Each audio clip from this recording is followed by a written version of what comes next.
ಜನನಿ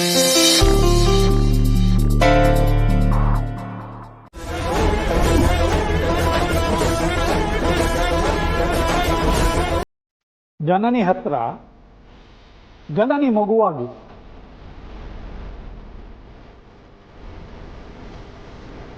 ಹೌದು ತಾನೆ?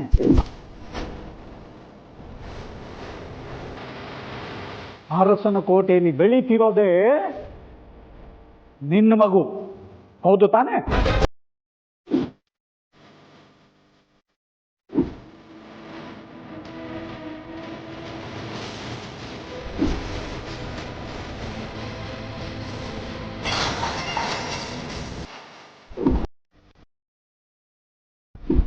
ಸಾವಿತ್ರಮ್ಮ, ಧಾಮಿನಿ ಮೇಡಮ್ ಎಲ್ಲ ವಿಷಯ ಹೇಳಿದ್ರು.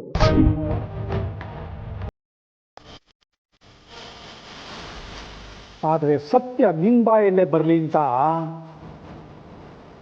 ನಾನು ಹೀಗೆ ಮಾಡಿದೆ.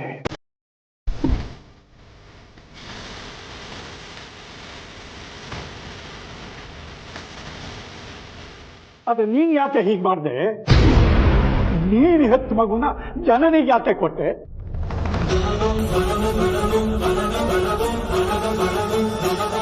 ಜನನಿ ಕಣ್ಣೀರು ಒರೆಸೋದು ಕೊಟ್ಟೆ ಅಂತ ಸಾವಿತ್ರಮ್ಮ ಹೇಳಿದ್ರು. ಅಲ್ಲಿಗೆ ನಿನ್ನ ಕಣ್ಣೀರಿಗೆ ನಮ್ಮ ಕಣ್ಣೀರಿಗೆ ಬೆಲೆನೇ ಇಲ್ವಾ? ಖಂಡಿತ ಇದೆ. ಆದ್ರೆ ಅದಕ್ಕಿಂತ ಹೆಚ್ಚಾಗಿ ಅರಸನ್ ಕೋಟೆಯಲ್ಲಿ ಸಂತೋಷದ ನಗು ಉಳಿಸೋದು ನನ್ನ ಕರ್ತವ್ಯ ಅಂತ ಅನ್ನಿಸ್ತಪ್ಪ.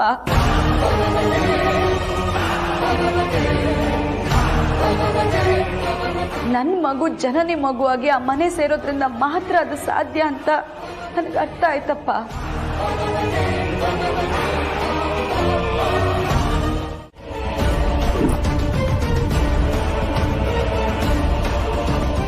ಅರಸನ ಕೋಟೆಯಲ್ಲಿರೋದು ನನ್ನ ಮೊಮ್ಮಗು, ನಿನ್ನ ಮಗು. ಈ ಸತ್ಯ ಗೊತ್ತಿಲ್ಲದೆ ತಾಯಿ ಮಗುನೇ ಬೇರೆ ಮಾಡಕ್ ಹೊರಟಿದ್ನಲ್ಲ, ಎಂಥ ಪಾಪದ ಕೆಲಸ ಮಾಡ್ಸಕ್ ಹೊರಟಿದ್ಯೇ ನನ್ನಿಂದ?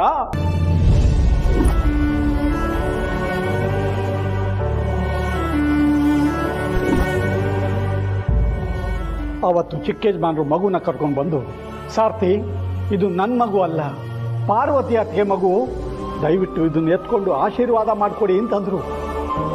ಆ ಮಗುನ ಕೈಗೆತ್ಕೊಂಡ ಕ್ಷಣದಲ್ಲಿ ನಿಜವಾಗ್ಲೂ ಇದು ನನ್ನ ಮೊಮ್ಮಗು ಆಗಿರಬಾರ್ದಾ ಅಂತ ಕಣ್ ತುಂಬು ಬಂತು. ಆಗ್ಲಾದ್ರೂ ನಿನಗೆ ಹೇಳಬೇಕು ಅಂತ ಅನ್ನಿಸ್ಲಿಲ್ವಾ? ಅಪ್ಪ, ನಿಜವಾಗ್ಲೂ ಇದು ನಿನ್ನ ಮೊಮ್ಮಗು ಅಂತ.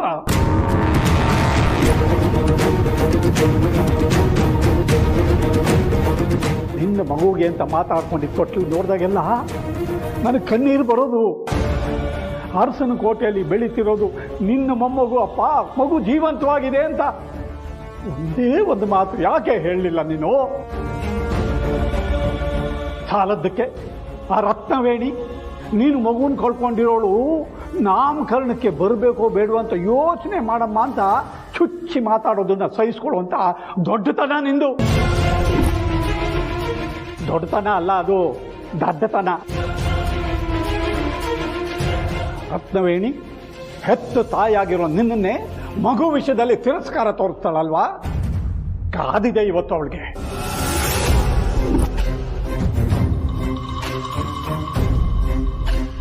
ಇನ್ನು ನಿನ್ನ ಮಗು ಬದುಕಿದ್ರು ಸತ್ತಿದೆ ಅಂತ ನೀನು ಬದುಕೋದು, ಆ ಮಗುಗೆ ಹಾಲು ಕುಡಿಸೋದಕ್ಕೆ ಕಳ್ಳಿ ತರ ನೀನು ಹೋಗೋದು, ಎಲ್ಲರೂ ಆತಂಕದಿಂದ ಅನುಮಾನದಿಂದ ನಿನ್ನ ನೋಡೋದು. ಸಾಕು, ಎಲ್ಲ ಸಾಕು. ನಾನು ಈಗಲೇ ಅಖಿಲಮ್ಮಂಗೆ ಹೋಗಿ ಎಲ್ಲ ಸತ್ಯನೂ ಹೇಳ್ತೀನಿ.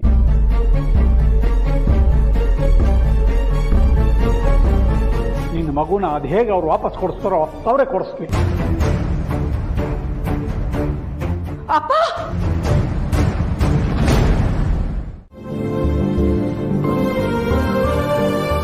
ಯಾಕೆ ಹೀಗೆಲ್ಲ ಮಾತಾಡಿ ನಾನು ಹೊಟ್ಟೆ ಉರಿಸ್ತೀಯ? ನಿನ್ನ ಜೀವನಕ್ಕೆ ಬೆಳಕಾಗ್ಲಿ ಅಂತ ಅಖಿಲಮ್ಮನವ್ರಿಗೆ ನಾನು ಸತ್ಯ ಹೇಳಕ್ ಹೊರಟಿದ್ದು. ಈಗ ಅದನ್ನೇ ಬೇಡ ಅಂತ ಹೇಳ್ತಿರೋದಪ್ಪ. ಜನನಿ ಹತ್ರ ಬೆಳೀತಾ ಇರೋ ಮಗು ನಂದು ಅಂತ ಯಾವ್ದೇ ಕಾರಣಕ್ಕೂ ಅಖಿಲಮ್ಮಂಗ್ ನೀನ್ ಹೇಳ್ಬಾರ್ದು. ಹೇಳೋದಿಲ್ಲ ಅಂತ ನನಗ್ ಮಾತು ಕೊಡು.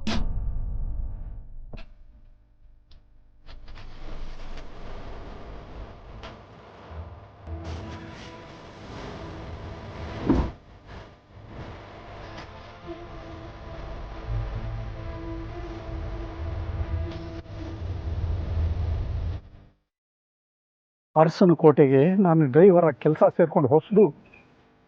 ಇಲ್ಲಿ ಜನ ಅಖಿಲಮ್ಮನ ಒಳ್ಳೆತನ ನೋಡಿ ನನ್ನ ಜೀವನ ಪೂರ್ತಿ ಅರಸನ ಕೋಟೆಗೆ ಮೀಸಲು ಅಂತ ಅಂದ್ಕೊಂಡೆ.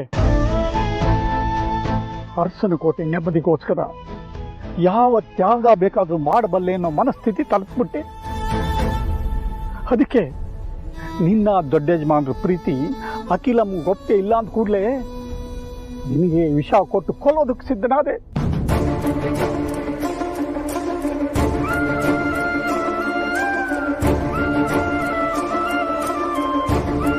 ಯಾಗದಲ್ಲಿ ನಿನ್ನ ತಾಯಿ ಆಗ್ಬಿಟ್ಟೆ ಅಮ್ಮ. ಯಾವುದೋ ದೇವತೆ ನನ್ನ ಮಗಳಾಗಿ ಹುಟ್ಟು ಬಂದಿದೆಯಾ ಅನ್ಸುತ್ತೆ.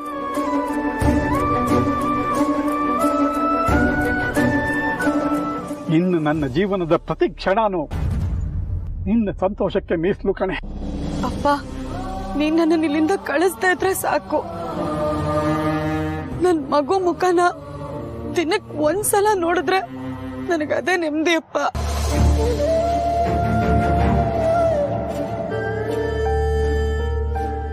ನಮ್ಮನ್ ಮನೆ ಬಿಟ್ಟು ಕಳ್ಸಲ್ಲ ಅಲ್ವಾ ಅಪ್ಪ?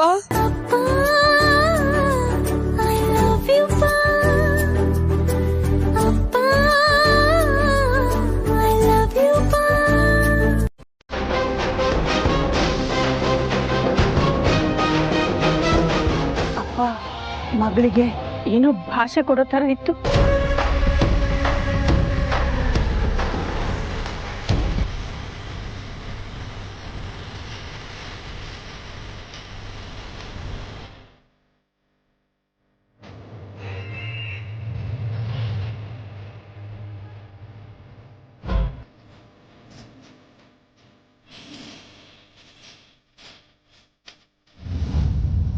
ಲಗೇಜ್ ಗಾಡಿಗೆ ಹೇಳಿ ಬಂದಿದ್ದೀನಿ, ಇನ್ನೊಂದು ಅರ್ಧ ಗಂಟೆಲಿ ಬರ್ತಾರಂತೆ.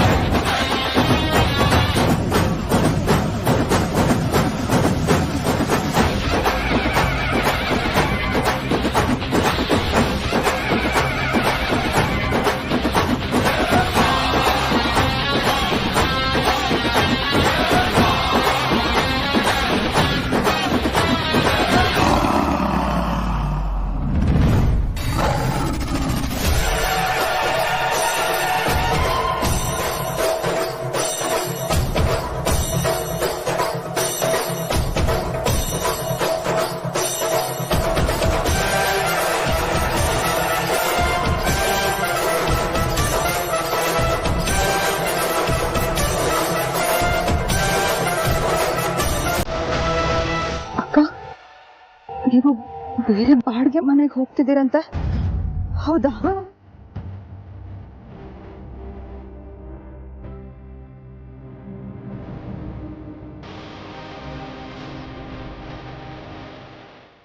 ಸ್ವಲ್ಪ ಹೊತ್ತಿಗೆ ಮುಂಚೆ ದೇವಸ್ಥಾನದಲ್ಲಿ ಚಿಕ್ಕಮ್ಮ ಪಾಪ ತುಂಬಾ ಫೀಲ್ ಮಾಡ್ಕೊಂಡು ಹೇಳಿದ್ರು.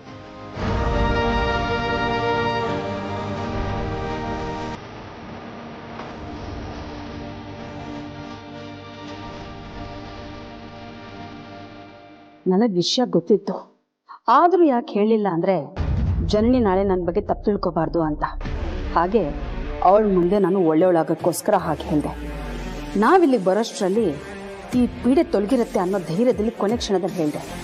ಆದರೆ ಇದು ಇನ್ನೂ ಇಲ್ಲೇ ಇದ್ದಾವೆ. ಛೇ, ಜನನಿಗೆ ಹೇಳೋದಕ್ಕೆ ನಾನು ಇನ್ನೂ ಸ್ವಲ್ಪ ಸಮಯ ತಗೋಬೇಕಾಗಿತ್ತು. ನಿಮ್ಮೆಲ್ಲರೂ ಮುಖ ನೋಡ್ತಿದ್ರೆ ಹೌದು ಅನ್ಸುತ್ತೆ. ಪಾರ್ವತಿ ಅಕ್ಕ ನನ್ನ ಮಗನ ತುಂಬಾ ಹಚ್ಕೊಳ್ತಾ ಇದಾರೆ ಅನ್ನೋ ಕಾರಣಕ್ಕೆ ತಾನೆ ನೀವೆಲ್ಲ ಈ ನಿರ್ಧಾರಕ್ಕೆ ಬಂದಿರೋದು.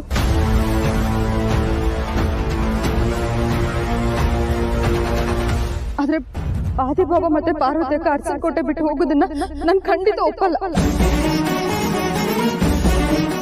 ಹಲೋ ಶ್ರೀಧರಣ್ಣ, ಅದೇ ನಾವು ಇವಾಗ ಮನೆ ಶಿಫ್ಟ್ ಮಾಡ್ತಾ ಇದೀವಿ, ಲಗೇಜ್ ಗಾಡಿ ಕಳಿಸಿ ಅಂತ ಹೇಳಿದ್ನಲ್ಲ, ಅದೇ ನೀವು ಅರ್ಧ ಗಂಟೆಲಿ ಬರ್ತೀನಿ ಅಂತ ಹೇಳಿದ್ರಿ. ಇವಾಗ ಶಿಫ್ಟ್ ಮಾಡೋದು ಕ್ಯಾನ್ಸಲ್ ಆಗಿದೆ, ಸೊ ಹಾಗಾಗಿ ಗಾಡಿಯನ್ನು ಕಳ್ಸೋದು ಬೇಡ.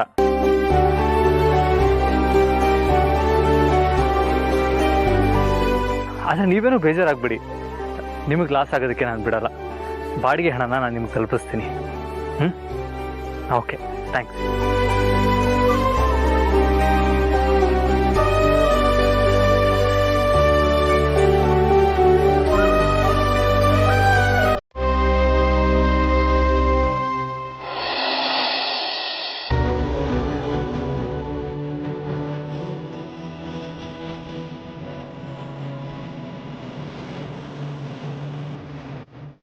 ಪಾರ್ವತಿ ನನ್ ಬಿಟ್ಟು ಹೋಗ್ತಾ ಇಲ್ಲ.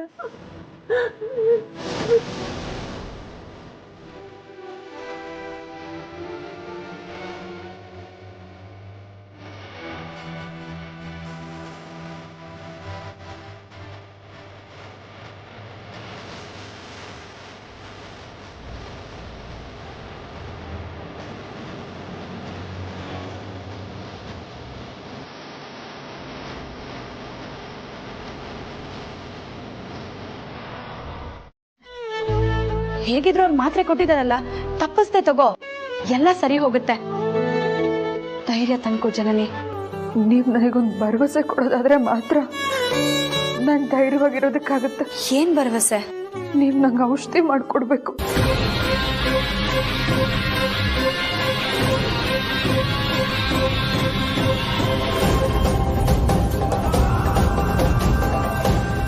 ನೀವ್ ನಾಟಿ ಔಷಧಿ ಕೊಟ್ಟು ಎಂತೆಂಥ ಸಮಸ್ಯೆನೂ ಸರಿ ಮಾಡಿದೀರಾ.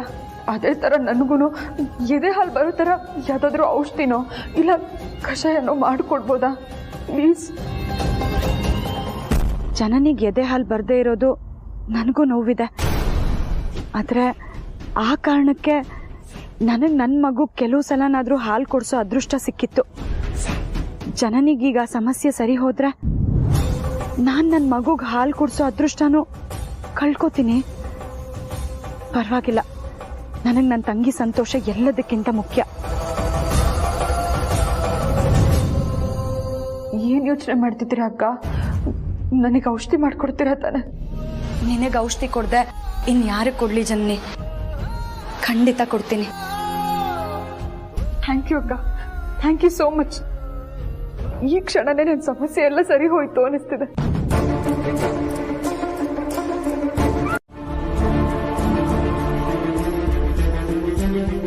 ನಾವು ಹೋಗ್ಬೇಕು ಅಂತ ಅನ್ಕೊಂಡಿದ್ವಿ, ಆದ್ರೆ ಇವಾಗ ಹೋಗಿಲ್ಲ ತಾನೆ. ಅದಕ್ಕೆ ಯಾಕೆ ಇಷ್ಟು ಮೆಲೋ ಡ್ರಾಮಾ ಮಾಡ್ತಾ ಇದೀಯಾ? ಹೌದಪ್ಪ, ನಾನು ಮೆಲೋ ಡ್ರಾಮಾ ಮಾಡ್ತಿದ್ದೀನಾ?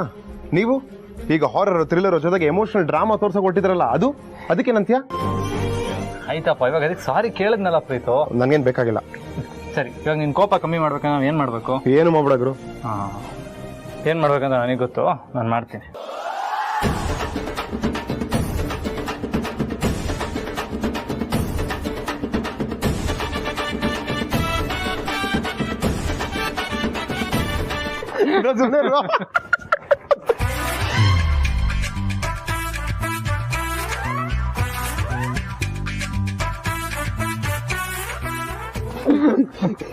ಹಬ್ಬ, ಫೈನಲಿ ನನ್ನ ತಮ್ಮ ನಗಾಡ್ದ, ಅಷ್ಟು ಸಾಕು.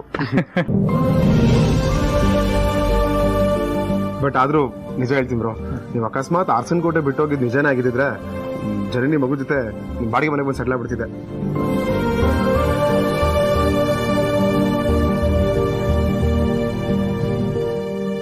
ನನ್ನ ಲೈಫಲ್ಲಿ ಒಂದೇ ಒಂದು ಆಸೆ ಇದೆ ಬ್ರೋ, ಅದ್ ಕೊನೆ ಆಸೆ ಅಂತ ಅನ್ಕೊಂಡ್ರು ಪರವಾಗಿಲ್ಲ. ಪ್ರೀತು ಬ್ರೋ, ನಾವು 4 ಜನ ಅರ್ಸನ್ ಕೊಟ್ಟಲ್ಲಿ ಒಟ್ಟಿಗೆ ಇರೋ ಕಾಲ ಯಾವಾಗ ಬರುತ್ತೋ, ಅಟ್ಲೀಸ್ಟ್ ನಾವು ಬದುಕಿರೋಷ್ಟು ದಿನ ನಾವೆಲ್ಲರೂ ಒಂದೇ ಜಾಗದಲ್ಲಿ ಇರಬೇಕು. ಅದು ಅರ್ಸನ್ ಕೋಟೆ ಆದ್ರೂ ಸರಿ, ಯಾವ್ದಾರ ವಠಾರ ಆದ್ರೂ ಸರಿ.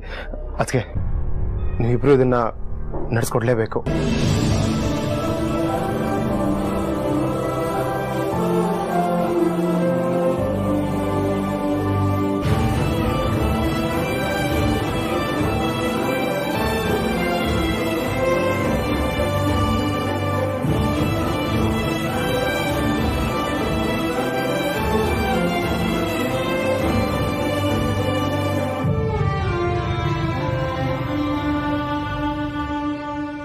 ಸಾರ್ಥಿ, ನೀವು ತಂದೆ ಸ್ಥಾನದಲ್ಲಿದ್ದೀರಾ.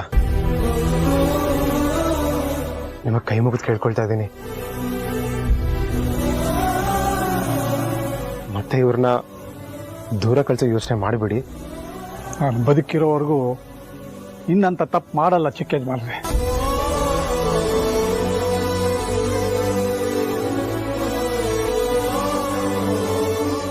ಅವ್ರು ಇಲ್ಲಿರೋದೇ ನ್ಯಾಯ ಅಂತ ನನಗೂ ಈಗ ಅರ್ಥ ಆಗಿದೆ, ಅಲ್ವಾ ಅಮ್ಮ ಪಾರ್ವತಿ?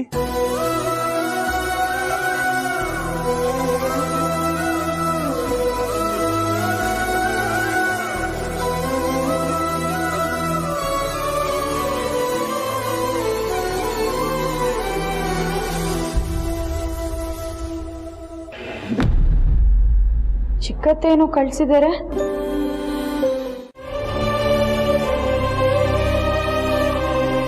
ಅಯ್ಯಯ್ಯೋ, ಅಖಿಲಕ್ಕ ಮಗು ನಾಮಕರಣಕ್ಕೆ ಡೇಟ್ ಫಿಕ್ಸ್ ಮಾಡ್ಕೊಂಡು ಬರಕ್ ಹೋಗಿದ್ದಾರೆ ಅಂತ ನಾನು ಪಾರ್ವತಿಗೆ ಹೇಳಲೇ ಇಲ್ವಲ್ಲ, ಏನ್ ಮಾಡ್ಲಿ? ಮತ್ತೆ ಫೋನ್ ಮಾಡಿದಾಗ ಹೇಳೋಣ.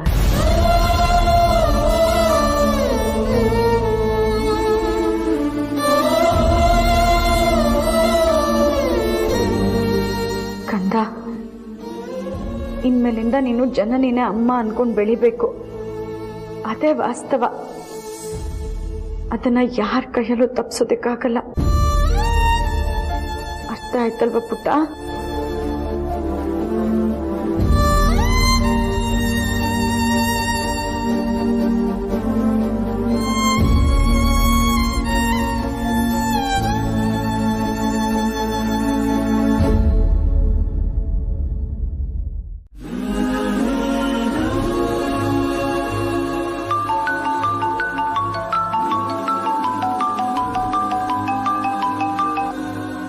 ಹೇಳಿ ಚಿಕ್ಕತ್ತೆ. ಪಾರ್ವತಿ, ನಿನ್ಗೊಂದು ಗುಡ್ ನ್ಯೂಸ್. ಅಂದ್ರೆ ಒಳ್ಳೆ ಸುದ್ದಿ? ಹಾ, ಒಳ್ಳೆ ಸುದ್ದಿ. ಏನ್ ಚಿಕ್ಕತ್ತೆ? ಇವತ್ತು ಅಕ್ಕ ಗುರುಗಳ ಹತ್ರ ನಿನ್ ಮಗಳ ಜಾತಕನ ತಗೊಂಡು ಹೋಗಿದ್ರು. ಹೌದಾ? ಯಾಕೆ? ನಿನ್ ಮಗಳ ನಾಮಕರಣದ ಡೇಟ್ನ ಫಿಕ್ಸ್ ಮಾಡಿಸ್ಕೊಂಡ್ ಬರಕ್ಕೆ. ಹೌದಾ? ನಾಮಕರಣದ ದಿನ ಗೊತ್ತು ಮಾಡ್ಕೊಂಬಂದ್ರ? ಯಾವಾಗ ನಾಮಕರಣ? ಶುಕ್ರವಾರ. ಓ, ಸಮಯನೇ ಇಲ್ಲ, ಹತ್ರದಲ್ಲೇ ಇದೆ. ನಿನಗೆ ಸಂತೋಷನಾ? ತುಂಬಾ ಸಂತೋಷ ಆಗ್ತದೆ ಚಿಕ್ಕತ್ತೆ. ಇಷ್ಟು ದಿವಸ ನಾನು ಅವಳನ್ನ ಚಿನ್ನ, ಮುದ್ದು, ಕಂದ, ಬಂಗಾರ ಅಂತ ಕರೀತಿದ್ದೆ. ಅವಳದೇ ಅದು ಹೆಸರಿರ್ಲಿಲ್ಲ. ಇನ್ ಮುಂದೆ ಅವಳದೇ ಅದೊಂದು ಹೆಸರು ಬರುತ್ತೆ. ಆ ಹೆಸರು ಅವಳ ಅಸ್ತಿತ್ವದ ಪ್ರಾರಂಭ ಆಗುತ್ತೆ. ಇನ್ನು ಆ ರತ್ನವೇಣಿ ನಾನು ನಿನ್ನ ಅಸ್ತಿತ್ವದ ಬಗ್ಗೆ ಮಾತಾಡಿದ್ರಿಂದ ನೀನು ಹೊರಗಡೆ ಬಂದಿಲ್ಲ ಅನ್ಸುತ್ತೆ. ಅದರಲ್ಲಿ ನಂದು ಪಾಲಿದೆ. ಸಾರಿ ನಮ್ಮ ಪಾರ್ವತಿ. ಅಯ್ಯೋ, ಖುಷಿ ಸಮಯದಲ್ಲಿ ಬೇಸರದ ವಿಷಯ ಯಾಕೆ ಬಿಡಿ ಚಿಕ್ಕತ್ತೆ. ಅದು ಸರಿ, ನನ್ನ ಮಗಳಿಗೆ ಯಾವ ಹೆಸರು ಇಡಬೇಕು ಅಂತ ಏನಾದರೂ ತೀರ್ಮಾನ ಆಯ್ತಾ? ಅದು ಅಪ್ಪ ಅಮ್ಮನ ಹಕ್ಕು ತಾನೇ. ನಮ್ಮ ಕಡೆ ಮಗು ಹೆಸರನ್ನ ಅಪ್ಪ ಅಮ್ಮನೇ ಹುಡ್ಕೋದು. ಸರಿ ಚಿಕ್ಕತ್ತೆ, ನಾನು ಈಗಲಿಂದನೇ ಹುಡ್ಕೋದಕ್ಕೆ ಶುರು ಮಾಡ್ತೀನಿ. ಹಲೋ ಪಾರ್ವತಿ. ಅಯ್ಯೋ, ಇಟ್ಟೇ ಬಿಟ್ಲಾ? ಮಗುಗೆ ಅಪ್ಪ ಅಮ್ಮನೇ ಹೆಸರು ಹುಡುಕ್ಬೇಕು ಅಂತ ಹೇಳಿದ್ನಲ್ಲ, ಅದಕ್ಕೆ ಹೆಸರನ್ನ ಹುಡುಕೋಕ್ ಶುರು ಮಾಡ್ಬಿಟ್ಲು ಅಂತ ಅನ್ಸುತ್ತೆ. ಆ ಮಗುನ ಹೆತ್ತೋಳು ಅವಳೇ ತಾನೆ. ಅವಳಿಗೆ ಹೆಸರಿಡೋ ಆಯ್ಕೆನೂ ಅವಳದೆ. ಆದ್ರೆ ಆ ಆಯ್ಕೆ ಸ್ವಾತಂತ್ರ್ಯನ ಅವಳು ಕಳ್ಕೊಂಡ್ಬಿಟ್ಟಿದ್ದಾಳೆ. ಅದು ಅವಳಿಗೆ ಅರ್ಥ ಆಗ್ಬೇಕು ಅಷ್ಟೆ.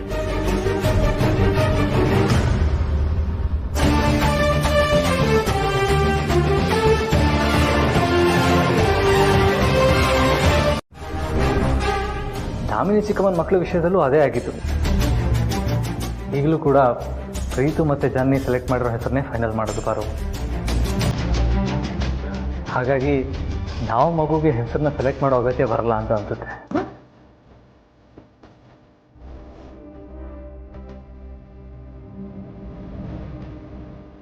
ಹಾಗಾದ್ರೆ ನಾನು ನನ್ನ ಮಗುಗೆ ಹೆಸರು ಆಯ್ಕೆ ಮಾಡಿ ಅದೇ ಹೆಸರಿಂದ ಕರೆಯೋ ಸ್ವಾತಂತ್ರ್ಯನೂ ಕಳ್ಕೊಂಡ್ಬಿಟ್ಟಿದ್ದೀನ.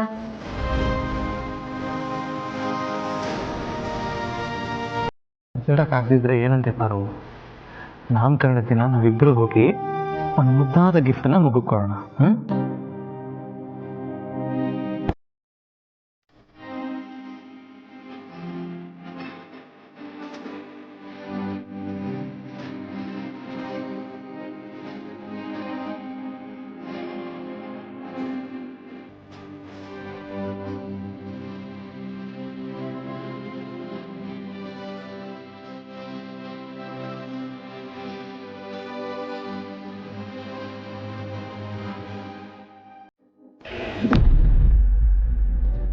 ಬಾರೆ ಕಂದ ಬಾರೆ ಸುನಂದ ಮುಟ್ಟಿದ್ಯಾಗ ಏನೈತೆ ನೋಡೋಣ. ಬಾರೆ ಕಂದ ಬಾರೆ ಸುನಂದ ಆ ಚಿಕ್ಕೈ ತಾರ ಈ ಚಿಕ್ಕೈ ತಾರ ಮುಟ್ಟಿದ್ಯಾಗ ಏನೈತೆ ನೋಡೋಣ. ಇದು ನನ್ನ ಮೊಮ್ಮಗು, ಎಲ್ರಿಗೂ ಆ ಸತ್ಯ ಗೊತ್ತಿದ್ದಿದ್ರೆ ಕೆಲಸದಿಂದ ಬರ್ತಿದ್ದ ಹಾಗೆ ಅಪ್ಪಿ ಮುದ್ದಾಡ್ಬೋದಾಗಿತ್ತು. ನನ್ನ ಮೊಮ್ಮಗಿಗೋಸ್ಕರ ಆಟದ ಸಾಮಾನುಗಳನ್ನ ಮನೆ ತುಂಬ ತಂದು ತುಂಬಿಸ್ಬಿಡ್ಬೋದಾಗಿತ್ತು. ಮಗು ಮುಖ ನೋಡ್ತಾ ನಾನು, ನನ್ನ ಮಗಳು, ದೊಡ್ಡ ಯಜಮಾನರು, ಗಣಿ ಎಲ್ರಿಗೂ ಎಷ್ಟು ಖುಷಿಯಾಗಿ ಕುಣಿದಾಡ್ಬೋದಾಗಿತ್ತು. ಆದರೆ ಈಗ ಸಾಕು ಸಾಕು ಸಾಕು ಸಾಕು. ಎಷ್ಟೊತ್ತು ಅತ್ತೆ ಸೊಸೆ ಮಾವ ಚಿಕ್ಕಮ್ಮ ನನ್ನ ಮಗಳನ್ನ ಆಡಿಸಿ ಸಾಕು. ಈಗ ಅದ್ರಪ್ಪ ನಾನು ಬಂದಿದ್ದೀನಿ, ನನ್ನ ಮಗಳು ನಾನು ಆಡಿಸ್ತೀನಿ. ಬಾರು ಪುಟ್ಟಮ್ಮ, ಬಾರು ಪುಟ್ಟಮ್ಮ, ಬಾರು ಬಾರು ಬಾರು ಬಾರು ಅದಮ್ಮ ಪುಟ್ಟಮ್ಮ ಏನು ಮಾಡ್ತಿದ್ವಿ? ಹಾಡಾಡ್ತಿದ್ರೆ ಅವರೆಲ್ಲ.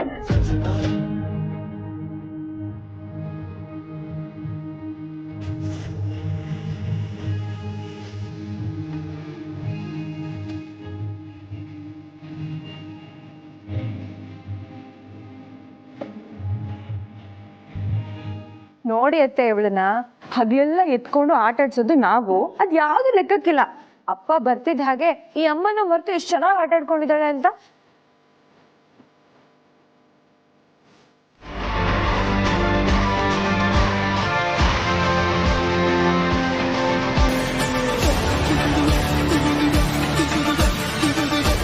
ಜನನಿ ಪುಟ್ಟ, ನಿನ್ನ ಪಾರ್ವತಿ ಬಾಂಧವ್ಯ ಎಂಥದ್ದು ಅಂತ ನಾನು ಇಲ್ಲಿಗೆ ಬಂದಾಗಿಂದ ನೋಡ್ತಿದ್ದೀನಿ.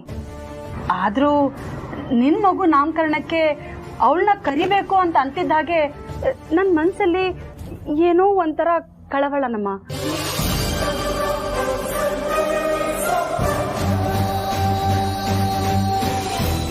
ಪಾರ್ವತಿ ಒಂದ್ಸಲ ನಿನ್ನ ಮಗುನ ಹಚ್ಕೊಳಕ್ ಶುರು ಮಾಡಿದ್ರೆ ವಿಪರೀತ ಮಾಡ್ತಾಳೆ. ಈ ರತ್ನವೇಣಿ ನಮ್ ಜನನಿ ಹತ್ರ ಏನೋ ಫಿಟ್ಟಿಂಗ್ ಇಡ್ತಾ ಇದ್ದಾಳಲ್ಲ. ಅದು ಪಾರ್ವತಿಗೆ ತನ್ನ ಮಗುನ ಮರಿದೇ ಇರೋ ತರ ಮಾಡ್ಬೋದು ಅಂತ ನೀನೇ ಆತಂಕ ಪಟ್ಕೊಂಡಿದ್ದೆ ಅಲ್ವಾ? ಅದೇ ಕಾರಣಕ್ಕೆ ಪಾರ್ವತಿ ಮತ್ತೆ ಆದಿತ್ಯನ ಬೇರೆ ಮನೆ ಮಾಡಿ ಕಳ್ಸೋವರೆಗೂ ಹೋಗಿ ಕೊನೆ ಕ್ಷಣದಲ್ಲಿ ಕ್ಯಾನ್ಸಲ್ ಆಗೋಯ್ತು. ಅವಾಗಿಂದ ಪಾರ್ವತಿ ಇಲ್ಲಿಗೆ ಬರೋದು ಸ್ವಲ್ಪ ಕಡಿಮೆ ಆಗಿದೆ. ನಾವೆಲ್ಲರೂ ಸ್ವಲ್ಪ ನೆಮ್ಮದಿಯಾಗಿದ್ದೀವಿ ಅಲ್ವಾ? ಈಗ ಮತ್ತೆ ನಿನ್ ಮಗು ನಾಮಕರಣಕ್ಕೆ ಅವಳನ್ನ ನಿನ್ನ ಹತ್ರ ಬಿಟ್ಕೊಂಡ್ರೆ ನಿನ್ ಮಗುಗೆ ಅವಳೇ ಹೆಸರಿಡ್ತೀನಿ ಅಂತ ಅವಳು ಭಾವುಕಲಾಗ್ಬಿಟ್ರೆ ಅವಾಗ ಏನಮ್ಮ ಮಾಡೋದು?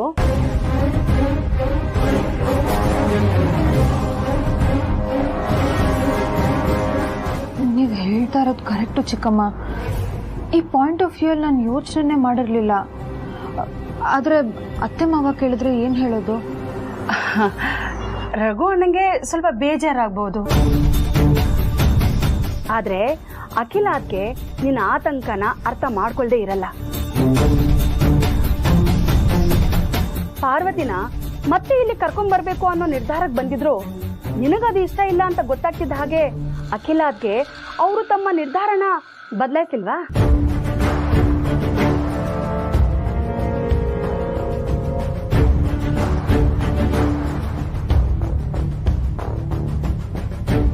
ಈ ರತ್ನವೇಣಿ ಯಾಕೋ ನಮ್ ಪಾರ್ವತಿ ಅವಳ ಮಗು ನಾಮಕರಣದ ದಿನ ಇಲ್ಲಿಗೆ ಬರೋದನ್ನೇ ತಡಿಯೋಕ್ ನೋಡ್ತಾ ಇದ್ದಾಳಲ್ಲ. ನ್ಯಾಯವಾಗಿ ನೋಡಿದ್ರೆ ಶಾಸ್ತ್ರ ಕೂತು ಮಗು ಹೆಸರಿಡ್ಬೇಕಾಗಿರೋರೆ ಆದಿತ್ಯ ಪಾರ್ವತಿ.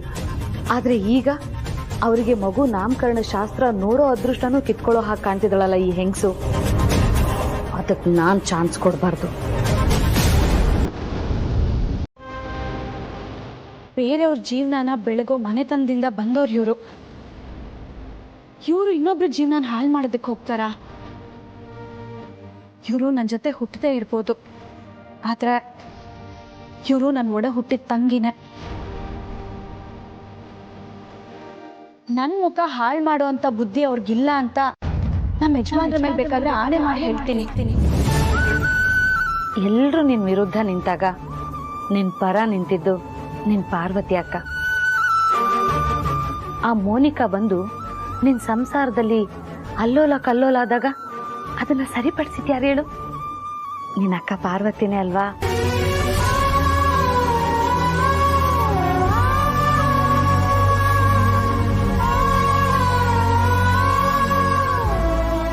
ಈಗ ಅಂಥ ಅಕ್ಕನ್ನ ನಿನ್ನ ಮಗು ನಾಮಕರಣ ಕರೀಲಿಲ್ಲ ಅಂದ್ರೆ ಆ ದೇವ್ರು ಮೆಚ್ಚತಾನ? ನೀನೇ ಯೋಚನೆ ಮಾಡು.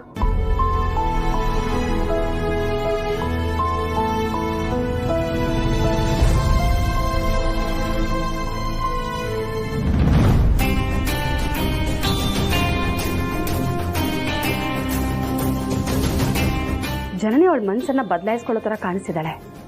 ಈಗ ನಾನು ಒಳ್ಳೊಳ್ಳೆ ಥರ ಮಾತಾಡಬೇಕು.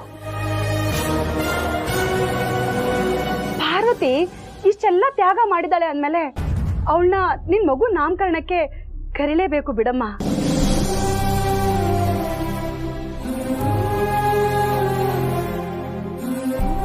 ನಾ ಒಳಗಡೆ ಹೋಗ್ತೀನಿ ಜನನಿ.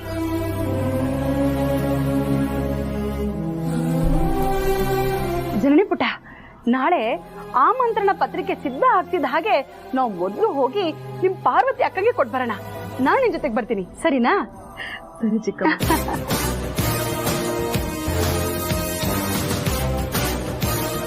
ಅವಳನ್ನ ನಾವಾಗೆ ಹೋಗಿ ಕರೆದ್ರು ಅವಳಿಲ್ಲಿಗೆ ಬರ್ದೇ ಇರೋ ತರ ಹೇಗ್ ನೋಡ್ಕೋಬೇಕು ಅಂತ ನನಗ್ ಚೆನ್ನಾಗ್ ಗೊತ್ತು.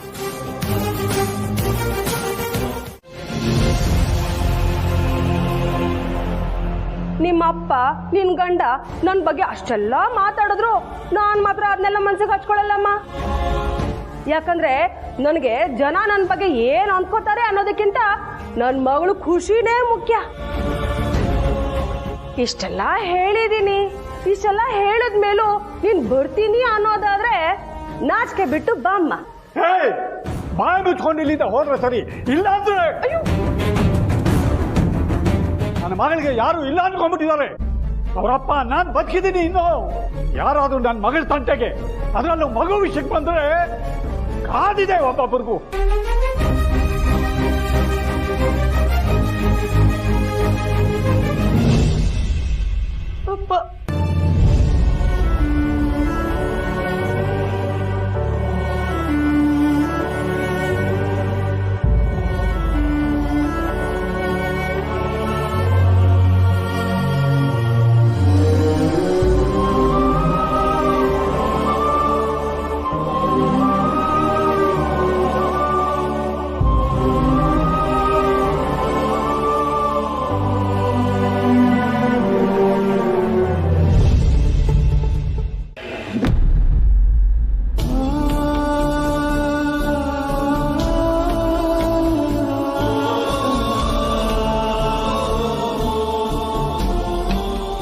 ಅದು ನಮ್ಮ ಊರ್ ಕಡೆ ಒಂದು ಸಂಪ್ರದಾಯ ಇದೆ.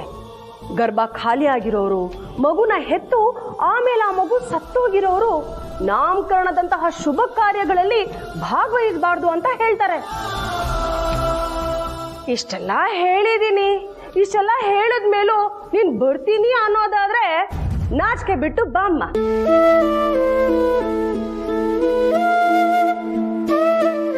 ನಾನು ಇದುವರೆಗೂ ಅರಸನ ಕೋಟೆಗೋಸ್ಕರ ಎಲ್ಲ ತ್ಯಾಗ ಮಾಡಿದ್ದಾಯ್ತು. ಇನ್ನಾದರೂ ನನ್ನ ಮಗಳಿಗೋಸ್ಕರ ಏನಾದರೂ ಮಾಡಲೇಬೇಕು. ನನ್ನ ಮಗಳು ತಾನು ಹೆತ್ತು ಮಗುನೇ ತ್ಯಾಗ ಮಾಡಿದ್ದಾಳೆ. ಆದರೆ ಆ ತ್ಯಾಗ ಯಾರಿಗೂ ಗೊತ್ತಿಲ್ಲ. ಆ ತ್ಯಾಗಕ್ಕೆ ಬೆಲೆನೂ ಇಲ್ಲ, ಅರ್ಥವೂ ಇಲ್ಲ. ಇನ್ನೂ ನಾನು ಹೀಗೆ ಸುಮ್ಮನೆ ಕೂತ್ರೆ ಅದಕ್ಕಿಂತ ದೊಡ್ಡ ಅನ್ಯಾಯ ಅವಳಿಗೆ ಬೇರೆ ಇಲ್ಲ. ಹೇಗಾದರೂ ಮಾಡಿ ಅವಳ ಮಗಳನ್ನ ಅವಳಿಗೆ ಕೊಡಿಸ್ಬೇಕು. ಆ ಮಗುಗೆ ನಾಮಕರಣ ಆದರೆ ಆ ಮಗುವಿನ ತಾಯಿ ಸ್ಥಾನದಲ್ಲಿ ನನ್ನ ಮಗಳೇ ಕೂತ್ಕೋಬೇಕು, ತಂದೆ ಸ್ಥಾನದಲ್ಲಿ.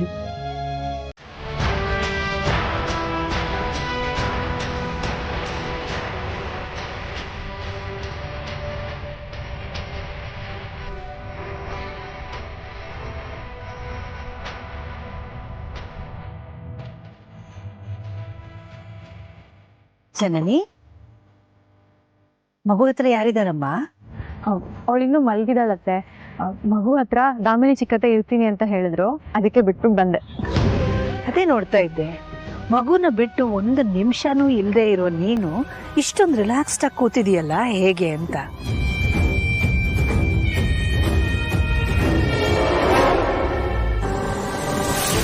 ಆದ್ರೂ ನೀನು ಈ ಥರ ಆರಾಮಾಗಿ ರಿಲ್ಯಾಕ್ಸ್ಡ್ ಆಗಿ ಕೂತಿರೋದನ್ನ ನೋಡೋದೇ ಒಂದು ಚಂದನಮ್ಮ. ನನ್ನ ಮಗಳಿಗೆ ಹೆಸರಿಡೋ ದಿನ ಹತ್ರ ಬರ್ತಿದ್ಯಲ್ಲ, ಅದಕ್ಕೆ ಖುಷಿ ಎಕ್ಸೈಟ್ಮೆಂಟಲ್ಲಿ ಫುಲ್ ರಿಲ್ಯಾಕ್ಸಲ್ಲಿ ಇದ್ದೀನಿ.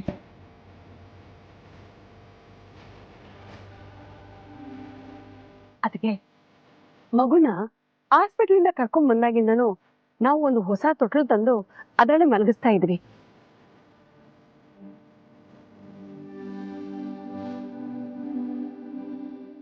ಆದ್ರೆ ನಮ್ ಸಂಪ್ರದಾಯದ ಪ್ರಕಾರ ಮಗು ನಾಮಕರಣದ ದಿನ ಮಗುನ ತವ್ರ ಮನೆಯಿಂದ ತರೋ ತೊಟ್ಲಲ್ಲೇ ಮಲಗಿಸೋದು.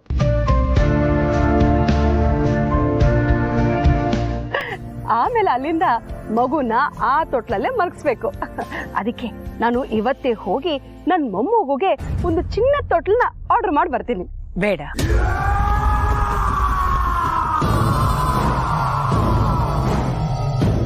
ಯಾಕಕ್ಕೆ?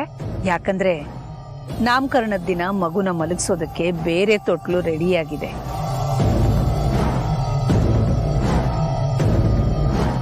ಅದು ಜನನಿ ತವ್ರ ಮನೆಯಿಂದನೇ ತರ್ತಿರೋದು.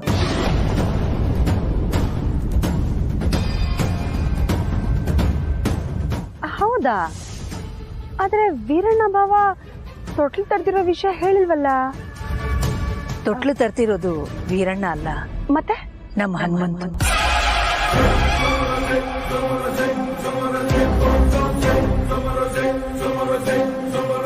ಹನುಮಂತನ? ಹೌದು, ನಮ್ಮ ಹನುಮಂತನೇ. ಅವನ ಮಗಳು ಪಾರ್ವತಿ ಬೆಳೆದ ತೊಟ್ಲನ್ನೇ ನಮ್ಮ ಜನನಿ ಮಗುಗೆ ಪ್ರೆಸೆಂಟ್ ಮಾಡ್ತಿದ್ದಾನೆ.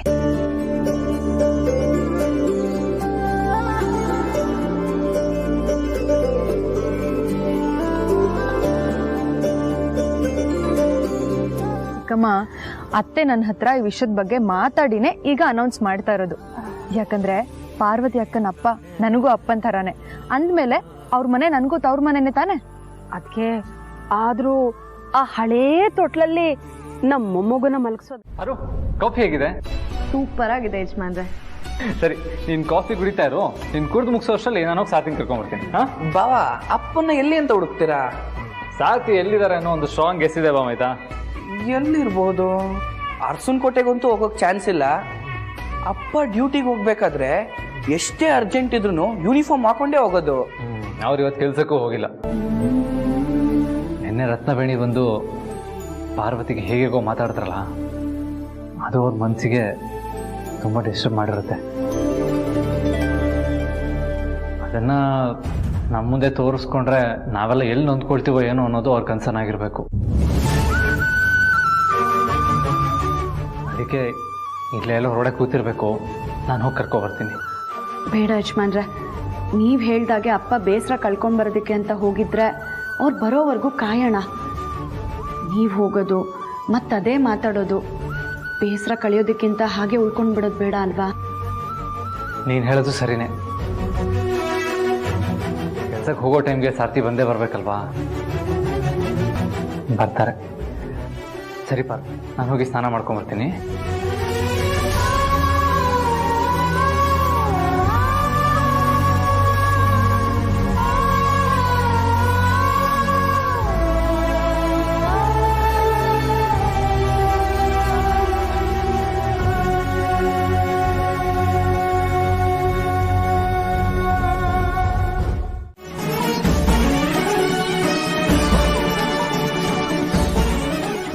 ಯಾರು? ರಮೇಶ್ ನಂಗೆ ಕಾಲ್ ಬಂತು, ಅಕ್ಕ ಗಾಬರಿಯಾಗಿ ಓಡ್ ಹೋದ್ಲು ಅಂತ ಗಣಿ ಹೇಳ್ದ. ಏನಾಯ್ತು ಪಾರು? ತಿಳ್ಕೊಳ್ಳೋವಂಥದ್ದು ಏನಿಲ್ಲ ದೊಡ್ಡ ಯಜಮಾನ್ರೆ. ನನಗೂ ವಯಸ್ಸಾಯ್ತಲ್ವಾ, ಕಾಲು ನೋವು, ಮಂಡಿ ನೋವು, ನೋವು ಎಲ್ಲ ಶುರುವಾಗಿದೆ. ಆ ನೋವಲ್ಲೇ ವಕೀಲಮ್ಮನ ಹತ್ರ ರಜಾ ಕೇಳೋಣ ಅಂತ ಹೋಗಿದ್ದೆ. ನಾನು ಹೋಗಿದ್ದನ್ನು ನೋಡಿ ರಮೇಶ ಗಾಬರಿಯಾಗಿ ಪಾರ್ವತಿ ಫೋನ್ ಮಾಡಿದ್ದಾನೆ. ನಿಮ್ಮಪ್ಪ ಯಾಕೋ ಕಣ್ಣೊಡ್ಸ್ಕೊತಾ ಹೋದ್ರು ಅಂತ. ಇವಳು ಹೆದರ್ಕೊಂಡು ಓಡ್ ಬಂದಿದ್ಲು ಅಲ್ಲಿಗೆ. ಎಲ್ಲ ಅರ್ಥ ಆಯ್ತಲ್ಲ, ಸಮಾಧಾನ ಆಯ್ತು. ಆದರೆ ನನಗೆ ಸಮಾಧಾನ ಆಗಲಿಲ್ಲ ಸಾರ್ಥಿ. ನಿಮಗೆ ಮಂಡಿ ನೋವು, ಬೆನ್ನು ನೋವು ಅಂತ ನಂತರ ಯಾಕೆ ಹೇಳಿಲ್ಲ ನೀವು? ಅದು ಅಖಿಲಮ್ನವ್ರಿಗೆ ಹೇಳಿಬಿಟ್ಟು ಅವ್ರ ಒಪ್ಪಿಗೆ ತಗೊಂಡು ಆಮೇಲೆ ನಿಮಗೆ ಹೇಳೋಣ ಅಂತ ಅಂದ್ಕೊಂಡಿದ್ದೆ. ಆದರೆ ನೀವು ನೋಡಿ, ನಮ್ಮ ಪಾರ್ವತಿ ಥರನೇ ನನಗೆ ಸ್ವಲ್ಪ ನೋವಾದರೂ ಎಷ್ಟು ಚಡ್ಪಡಿಸ್ತೀರಿ. ಚಿಂತೆ ಬೇಡ, ಸ್ವಲ್ಪ ದಿವಸ ಹೋಗಿ ಪ್ರಕೃತಿ ಚಿಕಿತ್ಸೆ ತೊಗೊಂಡು ಬಂದರೆ ಎಲ್ಲ ಸರಿ ಹೋಗುತ್ತೆ. ಸರಿ, ಯಾವ್ರಲ್ಲಿ ಚಿಕಿತ್ಸೆ ತೊಗೊಳ್ತಾ ಇರೋದು? ನಮ್ಮೂರಲ್ಲೇ, ನಮ್ಮೂರ ಪಕ್ಕ ಹಳ್ಳಿಲಿ. ಅಖಿಲಮ್ಮ ಕಾರ್ ತೊಗೊಂಡೋಗೋದು ಕೇಳಿದ್ದಾರೆ. ಸರಿ ಆಗತ್ತೆ, ನಾನು ಬರ್ತೀನಿ, ಒಟ್ಟಿಗೆ ಹೋಗೋಣ. ಅಯ್ಯೋ ಬೇಡ ಬೇಡ, ಅಲ್ಲಿ ಚಿಕಿತ್ಸೆ ತಗೊಳ್ಳೋರ್ಗೆ ಮಾತ್ರನೇ ಒಳಗೆ ಬಿಡೋದು. ನಾನು ಹೋಗಿ ಬರ್ತೀನಿ, ನೀವು ಒಪ್ಪಿಗೆ ಕೊಟ್ಟರೆ ಸಾಕು. ಬರೋದು ಎಷ್ಟು ದಿನ ಆಗುತ್ತಪ್ಪ? ಅಂದ್ಕೊಂಡ ಉದ್ದೇಶ ಎಷ್ಟು ದಿನಕ್ಕೆ ಮುಗಿಯುತ್ತೋ ಗೊತ್ತಿಲ್ವಲ್ಲಮ್ಮ. ಅಂದ್ರೆ ನೋವಿಗೆ ಪರಿಹಾರ ಸಿಕ್ಕಿದ ತಕ್ಷಣ ಮುಗಿಸ್ಕೊಂಡು ಬರ್ತಾ ಇರೋದೆ.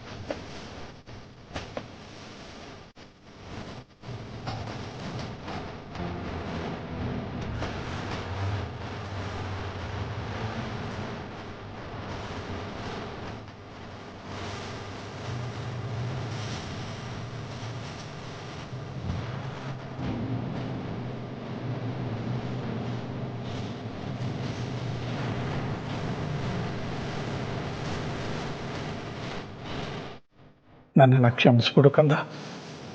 ನಿನ್ನ ಹೆತ್ತ ತಾಯಿನ ಒಂದು ಮಾಡೋದಕ್ಕೆ ನನಗೆ ಬೇರೆ ದಾರಿ ಕಾಣಿಸ್ತಿಲ್ಲ. ಅದಕ್ಕೆ ನಿನ್ನನ್ನು ಇಲ್ಲಿಂದ ಕರ್ಕೊಂಡು ಹೋಗ್ತಿದ್ದೀನಿ.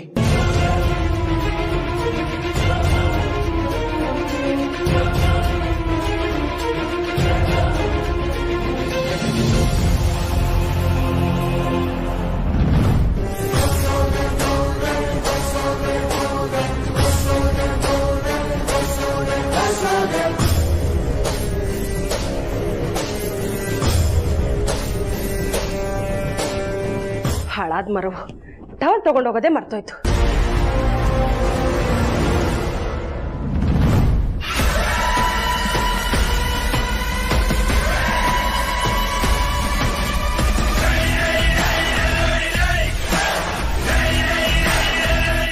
ಏ ಕಳ್ಳಿ, ಇನ್ನೂ ನಿದ್ದೆ ಬಂದಿಲ್ವಾ ನಿನಗೆ? ನೀನು ಆರಾಮಾಗಿ ನಿದ್ದೆ ಮಾಡು. ನಾನು ಅಷ್ಟೊತ್ತಿಗೆ ನಿಮ್ಮ ಅಮ್ಮಗೆ ಸ್ನಾನ ಮಾಡಿಸಿ ಕರ್ಕೊಂಡ್ಬಂದ್ಬಿಡ್ತೀನಿ, ಸರಿನಾ?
ನೋಡಿದ್ರ?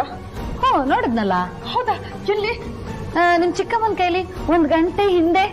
ಅಯ್ಯೋ ಚಿಕ್ಕತ್ತೆ, ಅವಾಗಲ್ಲ, ಒಂದ್ 5-10 ನಿಮಿಷದ ಮುಂಚೆ ಮಗುನ ನೋಡಿದ್ರ? ಇಲ್ವಲ್ಲಮ್ಮ ಜನನಿ. ಯಾಕಮ್ಮ, ಏನಾಯ್ತು? ರೂಮಲ್ಲಿ ಮಲಗಿಸಿದ ಮಗು ಕಾಣಿಸ್ತಿಲ್ಲ ಚಿಕ್ಕತ್ತೆ.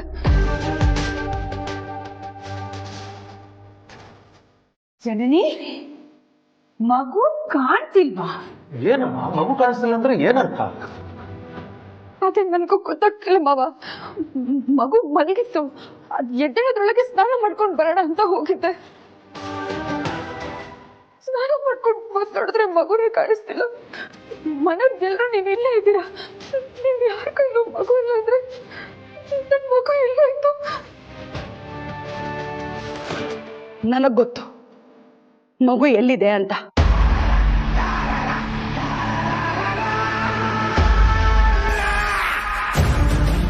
ಎಲ್ಲಿ? ಪಾರ್ವತಿ ಹತ್ರ.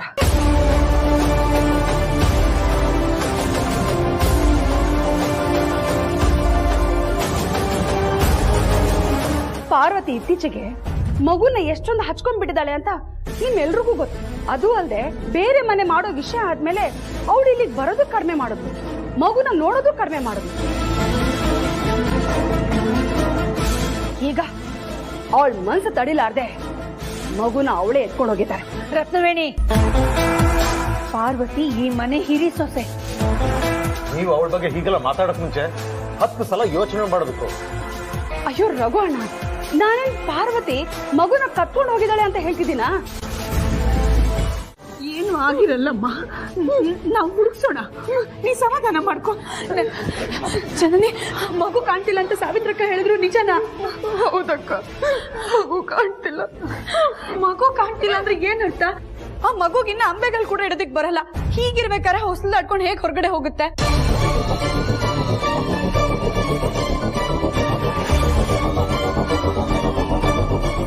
ನಿಮ್ ಕಡೆ ಯಾರು ಸರಿಯಾಗಿ ಹುಡುಕಿಲ್ಲ ಅನ್ಸುತ್ತೆ. ಇರಿ, ನಾನು ಹೋಗಿ ಹುಡುಕ್ತೀನಿ. ಪಾರ್ವತಿ, ಮಗು ಎಲ್ಲೂ ಇಲ್ಲ. ಮನೇಲಿ ಕಾಣ್ತಿಲ್ಲ ಅಂದ್ರೆ ಏನ್ ಅರ್ಥ ಮಾವ?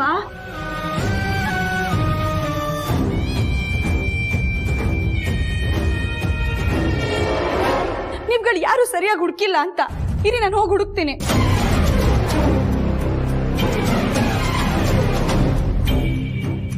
ಇಲ್ಲಮ್ಮ, ಇಡೀ ಮನೆ ಹುಡುಕಿದೀವಿ.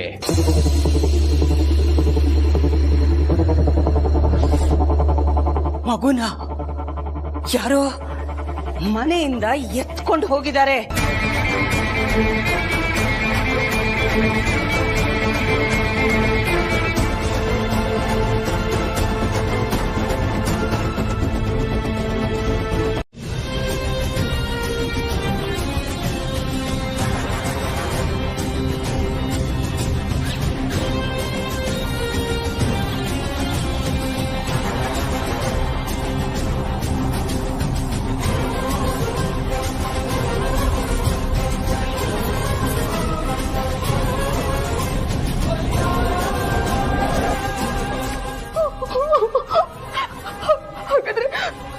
ಹಾಗಾದ್ರೆ ಅನುಷ್ಕಾ ನನ್ನ ಮಗುನ್ ಕೂಡ.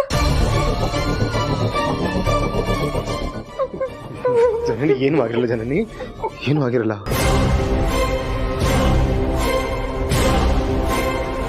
ಹೆದರ್ಕೋಬೇಡಮ್ಮ ಜನನಿ. ಅರಸನ್ ಕೋಟೆ ಅವ್ರ ಪ್ರಾಣ ತೆಗೆಯೋ ಅಷ್ಟು ಧೈರ್ಯ ಅವಳಿಗಿಲ್ಲ.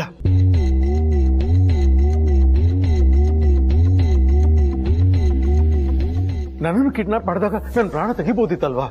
ಆದ್ರೆ ಅವಳು ಹಾಗೆ ಮಾಡಿಲ್ಲ. ಹೌದಮ್ಮ ಜನನಿ, ಅನುಷ್ಕಾ ರಘುನ ಕಿಡ್ನಾಪ್ ಮಾಡ್ಕೊಂಡು ಹೋದ್ಲು.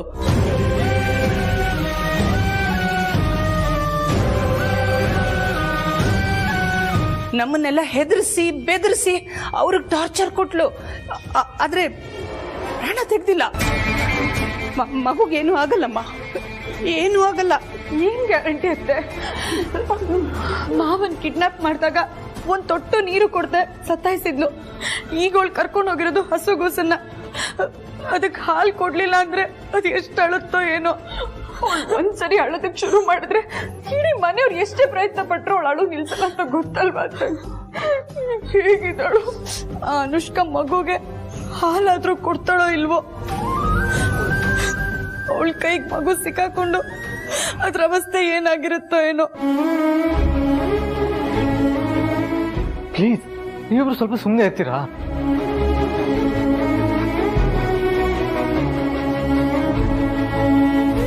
ನೀವು ಈ ತರ ಹೆದರ್ಕೊಳ್ತಾ ಇರೋದು ನೋಡ್ತಾ ಇದ್ರೆ ಟೆನ್ಷನ್ ಅಲ್ಲಿ ನಮಗೆ ಕೈ ಕಾಲು ಆಡ್ತಾ ಇಲ್ಲ.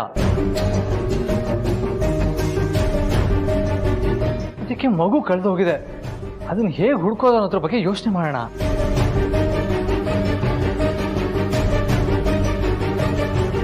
ಫಸ್ಟ್ ಆಫ್ ಆಲ್ ನಮ್ಮ ಮಗುನ ಯಾರು ಕರ್ಕೊಂಡು ಹೋಗಿದ್ದಾರೆ ಅನ್ನೋ ಬಗ್ಗೆ ನಮ್ಗೆ ಕ್ಲಾರಿಟಿ ಸಿಗಬೇಕು.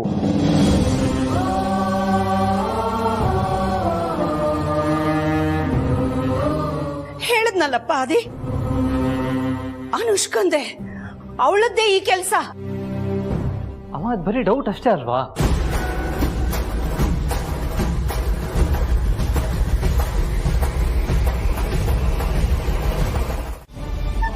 ಅಳ್ಬೇಡ ಕಂದ,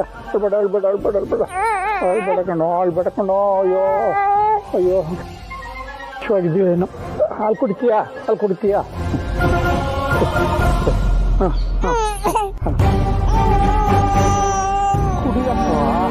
ಕುಡಿಯಪ್ಪ, ಕುಡಿ ಸ್ವಲ್ಪ ಕುಡಿಯಪ್ಪ. ಕುಡಿಯೋ ಕಂದ, ಹಾಲು ಕುಡಿ. ಅಯ್ಯೋ ಏನ್ ಬೇಕು ನಿಮ್ಗೆ? ಮಾಡೋದು ಗೊತ್ತಾಗ್ತಿಲ್ವಲ್ಲಪ್ಪ. ಅವ್ರಮ್ಮ ಆಗಿದ್ದಿದ್ರೆ. ಪಾಪ ಮಗುಗ್ ನಿದ್ದೆ ಬಂದಿರ್ಬೇಕು, ಮನೆ ಕರ್ಕೊಂಡೋಗಿ ಮಲಗಿಸಿ ಅಣ್ಣ. ಹೌದಾ? ಹಾ ಹೌದೇನೋ ಕಂದಮ್ಮ, ನೀ ತಾತಂಗೆ ಗೊತ್ತೇ ಆಗ್ಲಿಲ್ಲ ನೋಡು ನಿಂಗೆ ನಿದ್ದೆ ಬಂದಿದೆ ಅಂತ.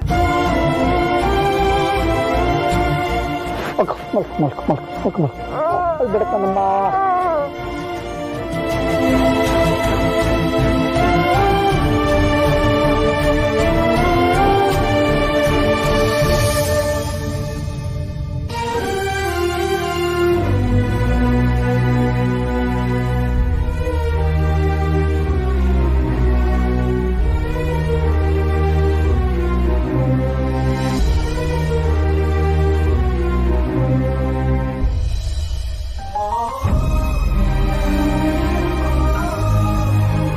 ನಮ್ಮ ಪಾರ್ವತಿನೂ ಹೀಗೆ ತೊಡೆ ಮೇಲೆ ಹಾಕೊಂತ ಇದ್ರೆ ಹಂಗೆ ನಿದ್ದೆ ಹೋಗ್ಬಿಡೋಳು.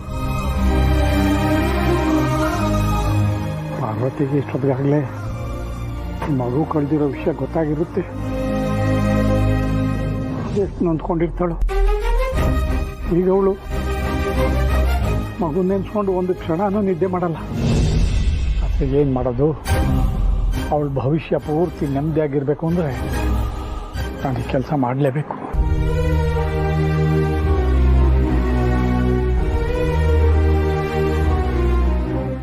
ಮನೆಯಿಂದ ಹೊರಡ್ಬೇಕಾದ್ರೆ ಬೆನ್ನು ನೋವು, ಮಂಡಿ ನೋವು ಅಂತ ಹೇಳ್ಬಿಟ್ಟು ಬಂದೆ.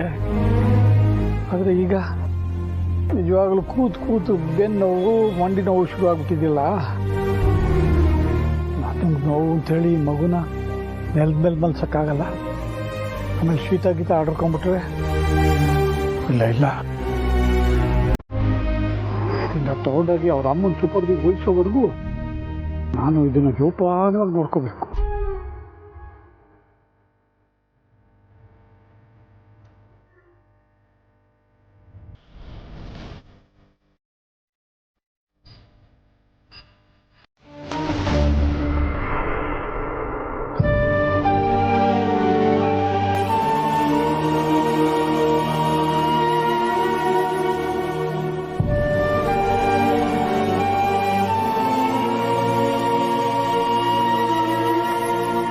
ಅನುಷ್ಕಾ ಮನೆಗೆ ಹೋಗಿದ್ವಿ, ಬೀಗ ಹಾಕಿತ್ತು. ನನ್ನನ್ನು ಕಿಡ್ನಾಪ್ ಮಾಡಿದಾಗ ನನ್ನ ಬಾಯಿ ಕಟ್ಟಿ ಕೂಡ ಹಾಕಿದ್ಲು. ಅವಳು ಮಾತ್ರ ಆರಾಮಾಗಿ ಹೋಗಿ ಬಂದು ಮಾಡ್ತಿದ್ಲು. ಈಗಲೂ ಅದೇ ತರ ಮಾಡಿದ್ರೆ? ಅದೇ ಯೋಚನೆಯಲ್ಲಿ ಕಳ್ದಾರಲ್ಲಿ ಮನೆ ಒಳಗೆ ನುಗ್ಗಿದ್ವಿ ಅಪ್ಪ. ಆದರೆ ಮನೆ ಒಳಗೆ ಫುಲ್ ಖಾಲಿನೇ ಇತ್ತು. ಲಾಸ್ಟ್ ಟೈಮ್ ನಾನು ಅವಳನ್ನ ಅದೇ ಮನೆ ಹತ್ರ ಹಿಡಿದು ಹಾಕಿದ್ದೆ. ಇನ್ನೇನು ಸಿಕ್ಕಾಕೊಂಡ್ಲು ಅನ್ನೋಷ್ಟೊತ್ತಿಗೆ ಜಸ್ಟ್ ಮಿಸ್ ಆಗಿದ್ಲು. ಒಂದ್ಸಲ ಅವಳು ಮತ್ತೆ ಅದೇ ಮನೆ ಹತ್ರ ಹೋಗಲ್ಲ ಅಂತ ಅಂದ್ಕೊಂಡೆ. ಆದರೆ ನಾನು ಯೋಚನೆ ಮಾಡಿದ ಥರನೇ ಅವಳು ಯೋಚನೆ ಮಾಡಿ ಯಾರಾದರೂ ಮತ್ತೆ ಮಗುನ ಅದೇ ಮನೆ ಹತ್ರ ತಗೊಂಡು ಹೋಗಿರ್ಬೋದು ಅಂತ ಅಲ್ಲಿ ಹೋಗಿ ನೋಡಿದ್ವಿ. ಆದರೆ ಏನು ಪ್ರಯೋಜನ ಆಗಲಿಲ್ಲ.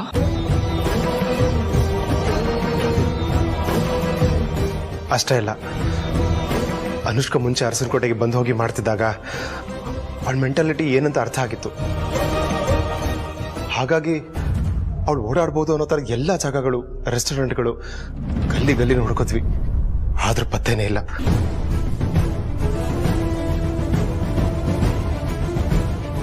ಆ ಅನುಷ್ಕಾ ನನ್ನನ್ನು ಕಿಡ್ನಾಪ್ ಮಾಡಿದ್ಲು, ಸಹಿಸ್ಕೊಂಡೆ. ಆದ್ರೆ ನಮ್ಮ ಮೊಮ್ಮಗುನ ಕರ್ಕೊಂಡು ಹೋಗಿದ್ದಾಳೆ, ಇದನ್ನ ಮಾತ್ರ ಸಹಿಸ್ಕೊಳಲ್ಲ.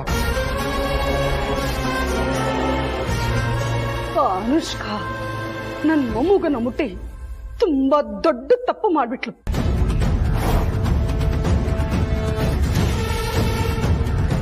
ಮಗು ಒಂದ್ಸಲ ಸೇಫ್ ಆಗಿ ನಮ್ಮ ಕೈಗೆ ಸಿಕ್ಬಿಡ್ಲಿ, ಆಮೇಲೆ ಬಿಡಿಸ್ತೀನಿ ಆ ಅನುಷ್ಕನ್ ಗ್ರಹಚಾರ. ಅತ್ತೆ, ನಮ್ಮ ಮಗು ಸೇಫ್ ಆಗಿ ನಮ್ಮ ಕೈಗೆ ಸಿಗುತ್ತಲ್ವಾ?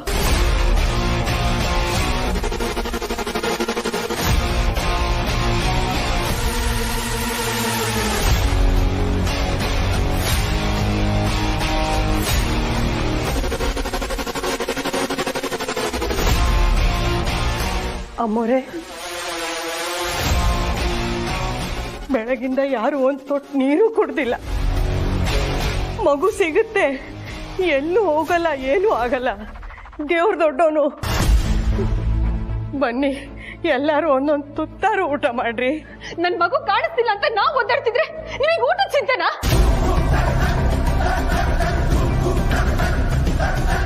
ಜನನಿ,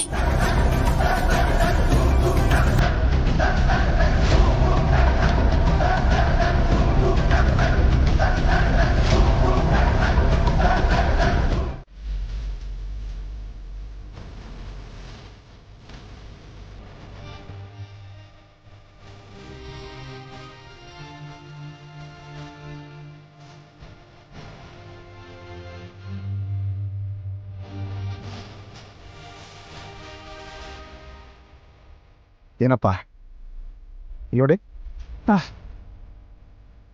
ನಾನು ಬೆಳಗ್ಗೆಯಿಂದ ನೋಡ್ತಾನೆ ಇದ್ದೀನಿ, ಬರೀ ಮಗು ಬಗ್ಗೆನೇ ಚಿಂತೆ ಮಾಡ್ತಿದ್ಯಲ್ಲ. ನಿನ್ನ ಹಸಿವು ನಿನಗೆ ಗೊತ್ತ.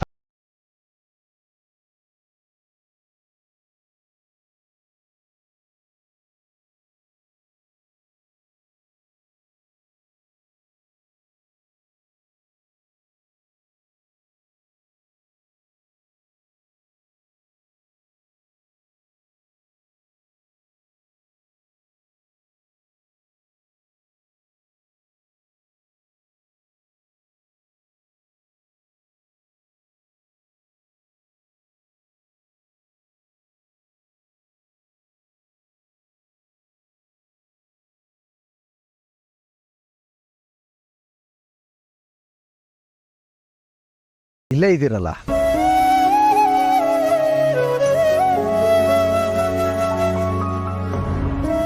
ಈ ಮಗುವಿಗೆ ಇಷ್ಟೊಂದು ಪ್ರೀತಿ ತೋರಿಸ್ತಾ ಇದ್ದೀರ. ಇದನ್ನು ಚೆನ್ನಾಗಿ ನೋಡ್ಕೊಳ್ಳೋದಕ್ಕೆ ನೀವು ಒದ್ದಾಡ್ತಿರೋದು ನೋಡಿದ್ರೆ ನಿಮ್ಮ ಉದ್ದೇಶ ಒಳ್ಳೇದೇ ಅಂತ ನನಗೆ ಅರ್ಥ ಆಗುತ್ತೆ. ಆದರೆ ಇದಷ್ಟು ಹಸುಗೂಸನ್ನ ತನ್ನ ತಾಯಿಯಿಂದ ಇಷ್ಟು ದೂರ ಕರ್ಕೊಂಬಂದಿದ್ರ, ಯಾಕೆ? ಆ ತಾಯಿ ಬದುಕಿದಳ ಅಥವಾ? ಅಯ್ಯೋ ಇಲ್ಲ ಸ್ವಾಮಿ, ಬದುಕೇ ಇದ್ದಾಳೆ. ಇದು ಮಗಳದೇ ಮಗು. ಅವಳು ತಗೊಂಡಿರೋ ನಿರ್ಧಾರದಿಂದ ಈ ಮಗುವಿಂದ ದೂರ ಉಳಿಯುವಂಥ ಪರಿಸ್ಥಿತಿ ಬಂದಿದೆ. ನನ್ನ ಮಗಳ ತಂದೆಯಾಗಿ ನನಗದನ್ನು ಸಹಿಸ್ಕೊಳಕ್ಕಾಗಲಿಲ್ಲ. ನನ್ನ ಮೊಮ್ಮಗುನ ನನ್ನ ಮಗಳಿಗೆ ಕೊಡಿಸ್ಬೇಕು ಅಂತ ಹೇಳಿ ಇಲ್ಲಿ ಕರ್ಕೊಂಬಂದಿದ್ದೀನಿ. ಏನು ಎತ್ತ ಅಂತ ಈ ಕ್ಷಣದವರೆಗೂ ನನಗೆ ಗೊತ್ತಿಲ್ಲ. ಆದರೆ ನಾನು ಅಂದ್ಕೊಂಡಿದ್ದನ್ನು ಸಾಧಿಸೋವರೆಗೂ ನಾನು ಈ ಮಗುನ ಕಾಪಾಡಬೇಕಾಗಿದೆ.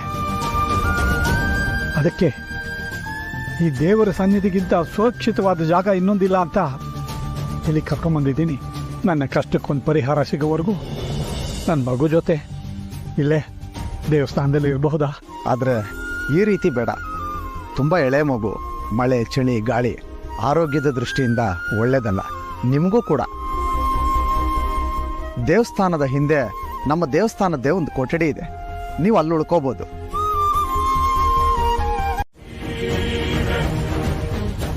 ನಾನು ನೇರವಾಗಿ ಜನರಿಗೆ ಹೇಳ್ತೀನಿ, ಇದನ್ನ ಮಾತ್ರ ತಡೆದಿಕ್ಕೆ ಬರ್ಬೇಡ ಪಾರು.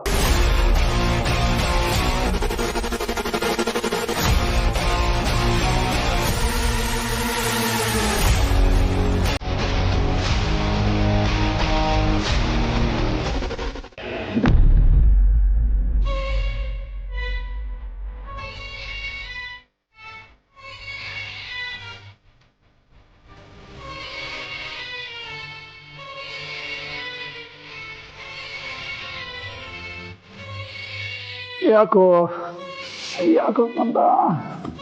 ಅಯ್ಯೋ, ಇಷ್ಟೊಂದು ಅಳಿಸಿದೆಯಲ್ಲ, ಈಚೆ ಮಾಡ್ಕೊಂತ ಇಲ್ವಲ್ಲ. ಮತ್ತೆ ಯಾಕೆ ಕಳ್ತಿದ್ಯಮ್ಮ? ಹಾಂ, ಅಶೋಕ್ ಆಗ್ತಿದೆಯಾ?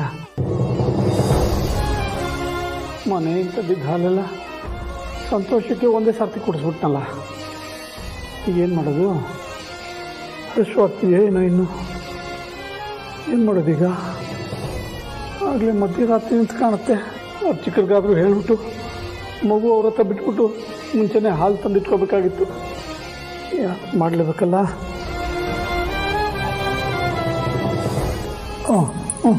ಬಾರ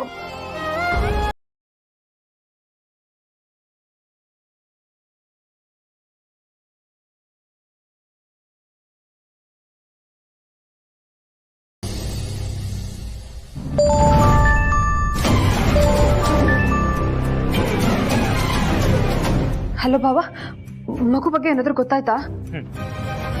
ಮಗು ನಮ್ಮನೇಲೇ ಇದೆ.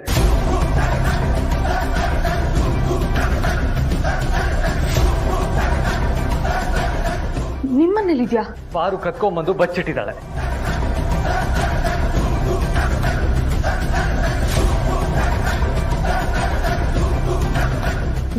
ಭಾವ ಏನ್ ಹೇಳ್ತಿದ್ದೀರಾ ನೀವು? ಹಾಗಂತ ನಿನ್ ಚಿಕ್ಕಮ್ಮ ಅನ್ಕೊಂಡಿದ್ದಾರೆ. ಅದಕ್ಕೆ ನಮ್ಮ ಮನೆಗೆ ಬಂದು ಸರ್ಚ್ ಮಾಡ್ತಾ ಇದ್ದಾರೆ.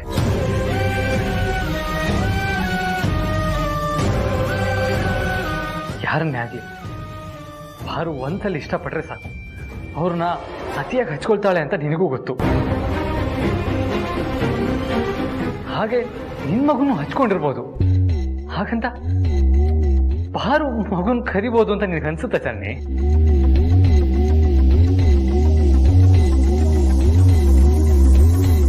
ಫೋನ್ನ ಲೌಡ್ ಸ್ಪೀಕರಿಗೆ ಹಾಕಿ ಭಾವ.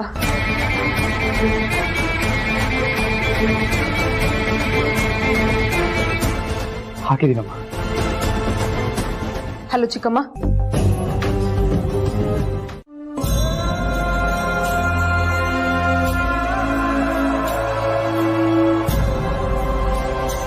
ಇಲ್ಲಿ ಗಾಳಿ ಜೋರು ಬೀಸ್ತಿದೆ. ವಾ, ಗಾಳಿ ಜೋರು ಬೀಸ್ತಿದೆ. ಅಳ್ಬೇಡ ಕಂದ, ಜೋರು ಗಾಳಿ ಬೀಸ್ತಿದೆ. ಮಳೆ ಬೇರೆ ಬರೋದಿದೆ. ಈ ಮಗುನ ಎತ್ಕೊಂಡು ಹೊರಗಡೆ ಹೆಂಗಪ್ಪ ಹೋಗೋದು? ಮಳೆ ಬಂದ್ಬಿಟ್ರೆ ಏನು ಮಾಡೋದು?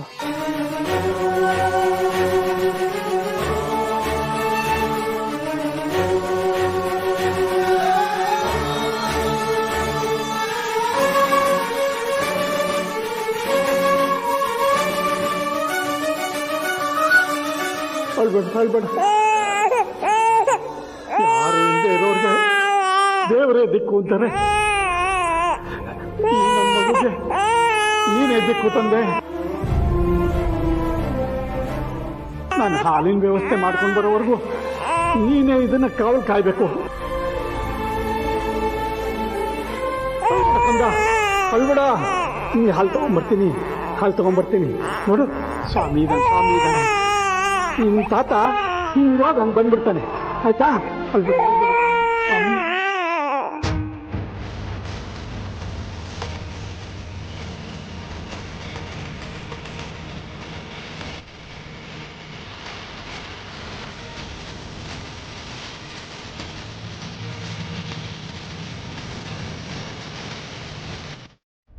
ಕರುಣೆ ಅನ್ನೋದೇ ಇಲ್ವಾ ನಿನಗೆ?